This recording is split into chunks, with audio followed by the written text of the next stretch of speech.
Now we are going to solve question number 5.28, and in this question it is given to you a stream of water flowing horizontally with a speed of 15 meter per second, and it gushes out of a tube of cross sectional area 10 to the power minus 2 meter square. Clear?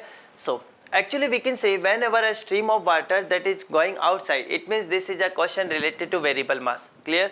So now actually we know according to Newton's second law we can say F is given by dp by dt. Clear?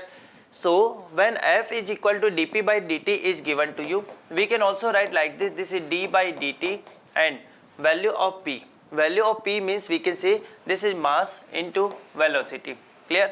Now we can say in this question velocity is constant but mass is varying. So I can say we can write like this. This is v d by dt and I can say this is m. Clear? You can actually say this is mass is changing, so we can say this is mass flow rate. So I can also write like this. F is given by mass flow rate and multiplied with v. Clear? So now my objective here is to calculate mass flow rate. It means mass per unit time. Mass is given by density into volume divided by time. Now we can say volume is written area of cross section and distance covered by time. Distance upon time, this is velocity. Clear? So from here you can see mass flow rate, this is given by rho AV. Clear? So now I can put here values. This is rho AV. This V is what? Velocity, and this is also velocity. This is rho AV square.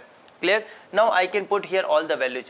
Because this is given water, so density of water is 1000 multiplied cross section area 10 to the power minus 2.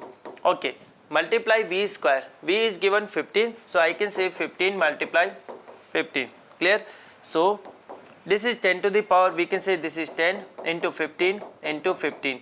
Clear? So we can say this is 225 and we have 0, so 2250 Newton. Clear? So we can say this much amount of force is exerted by this stream of water on the wall. Clear? So my dear student, this is all about this question. Clear everyone?